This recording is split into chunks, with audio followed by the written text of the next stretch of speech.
Hello मेरे प्यारे बच्चों। तो आज एक नया टॉपिक पढ़ेंगे हम लोग। वैसे आज तारीख है 24 जून 2023 और हम पढ़ रहे हैं यूनिट्स एंड मेजरमेंट चैप्टर। तो ये चैप्टर हम जो कर रहे हैं वो एनसीईआरटी के नए सिलेबस के अकॉर्डिंग है। और इसमें हमने पिछले वीडियो में यानी आजकल जो चल रहा है टॉपिक उसमें हम बात कर रहे हैं अप्लीकेशंस ऑफ डायमेंशंस की। तो उसमें पिछले वीडियो में हमने वही कन्वर्जन ऑफ यूनिट्स है ना, जो उसका एक एप्लीकेशन है। और आज के इस वीडियो में हम जानेंगे कि अगर आपको कोई इक्वेशन दे रखी है तो डायमेंशन से चेक करके बता सकते हैं आप कि वो इक्वेशन ठीक है कि नहीं। ओके, बड़ा ही अच्छा टॉपिक है। किसी भी इक्वेशन को आपको मिल जाए, आप उसकी डायमेंशन चेक करके पहले तो यही पता लग जाएगा कि इक्वेशन ठीक है कि नहीं। बड़ा हेल्पफुल रहता है ऑब्जेक्टिव क्वेश्चंस में।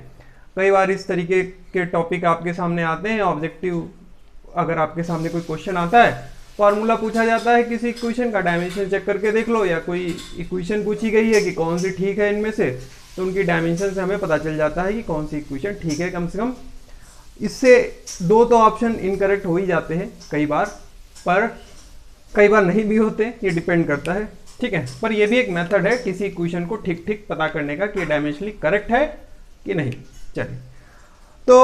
चलिए देखते हैं क्या है। तो बात बड़ी सिंपल सी है, कोई बहुत हाई फाई या बहुत कोई मुश्किल टॉपिक नहीं है, छोटी सी बात है। वो बात ये है कि पहले तो आप ये जान लें, प्रिंसिपल है इसका होमोजेनिटी का, पर उसको बड़ा सिंपल शब्दों में समझेंगे। प्रिंसिपल होमोजेनिटी का ये कहता है कि सेम फिजिकल क्वांटिटीज, या ये प्रिंसिपल इस कॉन्सेप्ट पे बेस्ड है कि सेम फिजिकल क्वांटिटीज ही सब्सट्रैक्ट और ऐड होंगी। ठीक, बहुत सिंपल सी बात है, आपको समझ में आता है क्या? जैसे मैं आपके सामने लिख दूं भाई कि 5 मीटर प्लस 5 किलोग्राम, तो क्या ये दोनों ऐड होंगे? आप बताइए। नहीं होंगे कि हो जाएंगे? अरे भाई ये दोनों कैसे ऐड होंगे? एक है 5 मीटर और दूसरा है 5 किलोग्राम। दोनों की यूनिट अलग अलग हैं। यूनिट तो बात ठीक है, पर दोनों, इसका मतलब है फिजिकल क्वांटिटी अलग अलग है।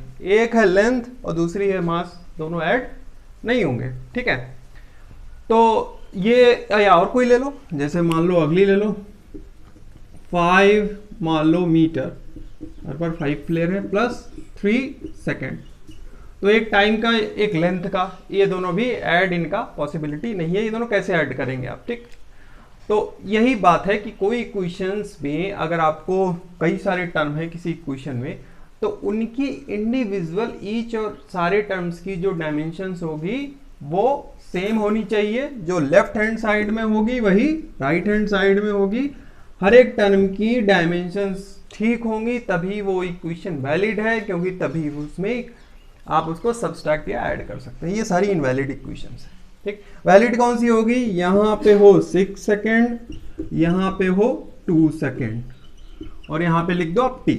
अब ठीक है, इधर भी सेकेंड, इधर भी सेकेंड, इधर भी सेकेंड, ये इक्वेशन वैलिड हो गया। बस इतने सी बात है। टॉपिक का जो कॉन्सेप्ट है वो इतना ही है। इसके बाद फिर इसकी डेफिनेशन, न्यूमेरिकल, वो अलग बात है। पर जो बेसिक फंडा है वो यही है कि दो इक्वेशन जो ऐड या सब्सट्रैक्ट होंगी वो तभी होंगी जब उनकी डायमेंशन सेम होंगी। ठीक है, बात समझ में आ गई? चलिए अब इस पे जानते हैं। हमारा जो प्रिंसिपल है उसी को थोड़ा सा अब लैंग्वेज फॉर्म इसकी बदलेंगे और फिर इसकी मैथमेटिकल फॉर्म देखेंगे। तो प्रिंसिपल ऑफ होमोजेनिटी,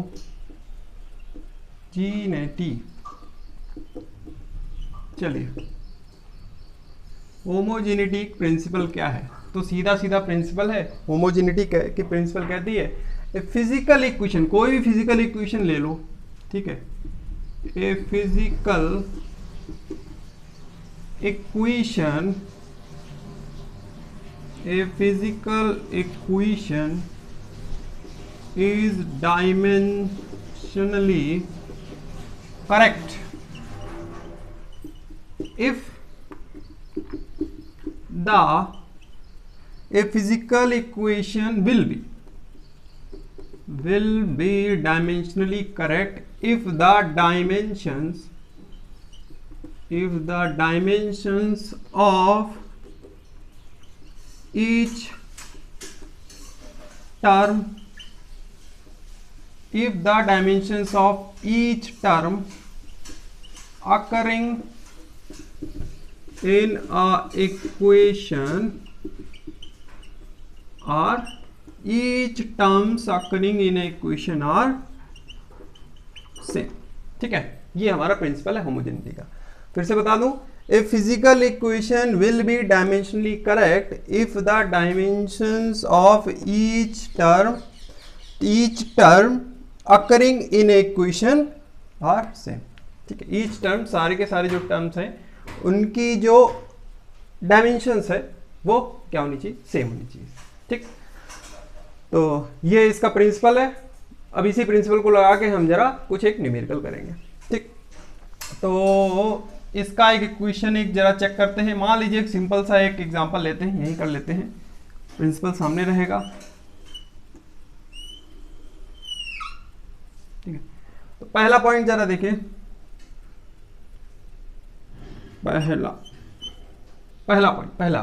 पहला है इक्वेशन ले लो, v is equals to u plus a t. Velocity v क्या है, इनिशियल वेलोसिटी, u क्या है, फाइनल वेलोसिटी, a है एक्सीलरेशन, t है टाइम। तो जरा चेक करते हैं कि इसमें जो डायमेंशंस इस इक्वेशन की जरा चेक कर लें। v है वेलोसिटी, वेलोसिटी की इक्वेशन क्या होती है, डायमेंशंस क्या होती है, मीटर पर सेकेंड। u की क्या होगी डायमेंशन, मीटर पर सेकेंड। a की क्या होती है, यूनिट, अभी डायमेंशन नहीं, यूनिट की बात करें, a की होती है मीटर पर second square into second, time है ना सेकेंड, तो सेकेंड से सेकेंड कट गया। यहाँ पे है मीटर पर सेकेंड, यहाँ पे है मीटर पर सेकेंड, यहाँ पे है मीटर पर सेकेंड। ठीक, मीटर पर सेकेंड क्या होगा, अब इसका डायमेंशन अगर लिखो तो ये हो गया LT माइनस 1, यहाँ पे भी हो गया LT माइनस 1 और यहाँ पे भी हो गया LT minus 1। So this equation is dimensionally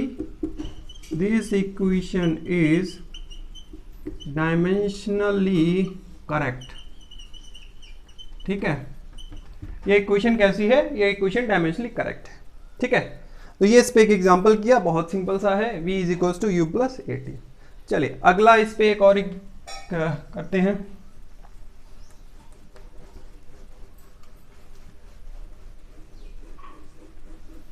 अगला क्वेश्चन इसी पे बेस्ड करेंगे, वो है क्वेश्चन नंबर 2। क्वेश्चन नंबर 2 कहता है, क्या है, एक और ले लो भाई, वेलोसिटी का ही ले लें, v square is equal to u square plus 2as। इसकी जरा डायमेंशन चेक करेंगे तो v स्क्वायर, इसकी डायमेंशन क्या होगी, मीटर, यूनिट मीटर पर सेकेंड का होल स्क्वायर।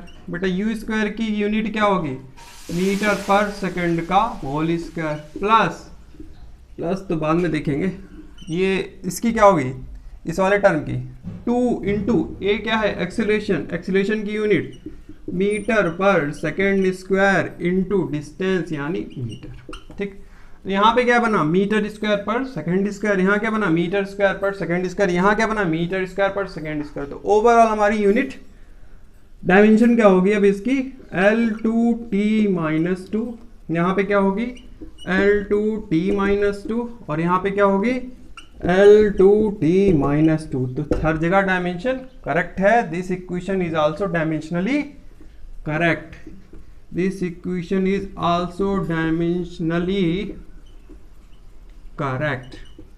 ठीक है, ओके, तो ये दूसरा एग्जांपल क्या, एक और करते हैं, तीसरी इक्वेशन जो हमारी है वो भी देख लेते हैं, उसकी डायमेंशन भी चेक करेंगे और फिर बस फिर क्या हो गया, ये टॉपिक आसान सा ही तो है। तीसरी इक्वेशन है s equal to u t plus half a t square. तो s एक डिस्टेंस है, वैसे तो मैग्नीट्यूड है डिस्टेंस डिस्प्लेसमेंट का, पर ठीक है डिस्टेंस का यूनिट ही लेंगे, ये हो गया मीटर। तो इधर मीटर है तो इधर क्या होना चाहिए, इधर भी मीटर होना चाहिए। चलिए एक एक करके चेक करते हैं, ये दोनों क्या होंगे, ये इनिशियल वेलोसिटी है, इसका यूनिट मीटर पर सेकेंड, मीटर पर सेकेंड, इसका यूनिट t है तो ये भी सेकेंड, तो सेकेंड से सेकेंड कट गया, यहाँ मीटर, ठीक, यहाँ के बाद ठीक हो गई। यहाँ देखो जरा एक्सेलरेशन है मीटर पर सेकेंड स्क्वायर, और यहाँ पे भी है सेकेंड स्क्वायर से सेकेंड स्क्वायर कट गया, इधर भी मीटर, इधर भी मीटर, इधर भी मीटर, तीनों तरफ मीटर मीटर मीटर है। ठीक है, इक्वेशन बन गई हमारी, यूनिट तो सही है। डायमेंशन चेक करो, देख लो, चेक क्या करो, चेक तो कर ही ली, इधर भी एल और इधर भी एल, डायमेंशन भी मैच कर रही है। तो this equation is also correct, this equation is also correct. ठीक है, पर इसमें एक ड्रॉबैक भी है इस एप्लीकेशन का, कि यहाँ पे हाफ हो, चाहे 3/2 हो, चाहे 4/2 हो, चाहे 8 हो, चाहे 10 हो, तब भी ये ठीक रहेगी। पर कोई इक्वेशन अगर आपकी डायमेंशनली करेक्ट है, इसका ये मतलब नहीं कि वो इक्वेशन करेक्ट है। पर कोई इक्वेशन अगर डायमेंशनली करेक्ट है तो 100% वो इक्वेशन गलत है। ठीक है, आपको बात समझ में आई? स्टेटमेंट ये कहता है कि कोई इक्वेशन अगर डायमेंशनली इनकरेक्ट है तो वो इक्वेशन तो ठीक नहीं होगी, पर कोई इक्वेशन डायमेंशनली करेक्ट है तो इसका ये भी मतलब नहीं कि वो इक्वेशन हमेशा ठीक ही होगी। ठीक है, पर हाँ ये है कि उसके चांस है कि वो ऑलमोस्ट ठीक, डायमेंशनली तो करेक्ट है, पर भाई कांस्टेंट का नहीं कह सकते, वो आपको फिर चेक करना होगा दूसरे तरीकों से। ओके, अच्छा एक और क्वेश्चन है, बहुत बढ़िया क्वेश्चन है, पूछा जाता है स्कूल्स में, उसको जरा हम देखेंगे। तो वो क्वेश्चन है, नोट करेंगे। The question is the distance covered by a particle in a given time t,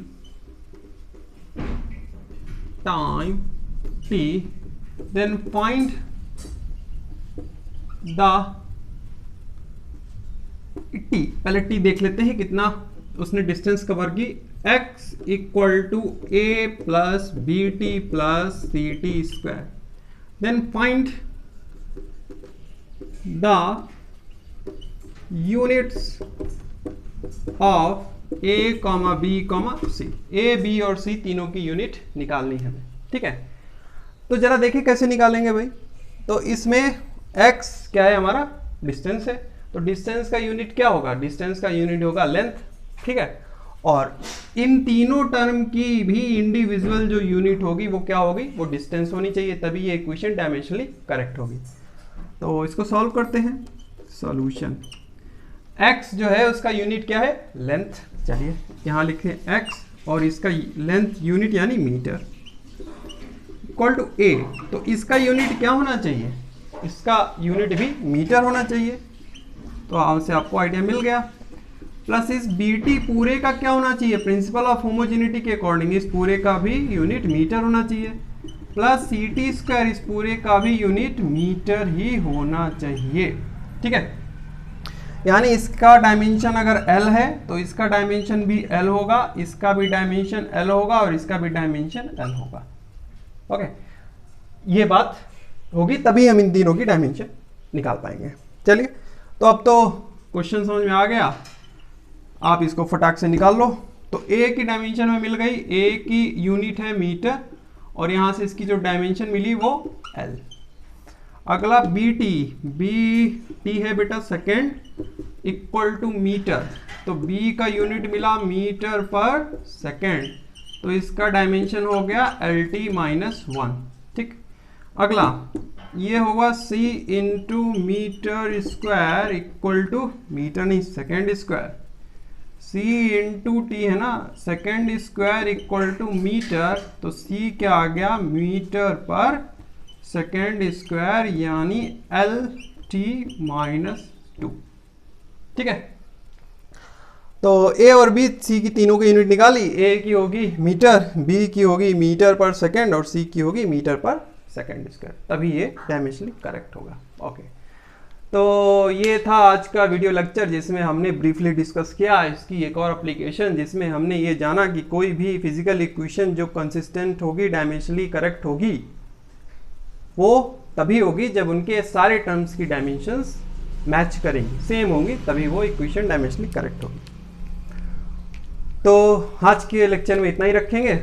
इसकी एक और एप्लीकेशन है जिसमें हम फिजिकल क्वांटिटीज़ का इक्वेशन डराइव करेंगे। ठीक है, उसको फिर कल पढ़ेंगे। ओके, तो अपने सुझाव बता दो, कोई भी आपको पॉइंट समझ में नहीं आया उसको ज़रूर बताओ कमेंट बॉक्स में, और नोट्स अगर चाहिए हो तो डिस्क्रिप्शन बॉक्स में लिंक शेयर कर देंगे हम, आप वहाँ से डाउनलोड कर लेना, ठीक है। बाकी फिर अगले लेक्चर में बात करेंगे इससे टॉपिक इस चैप्टर से related. Okay, bye bye, thank you.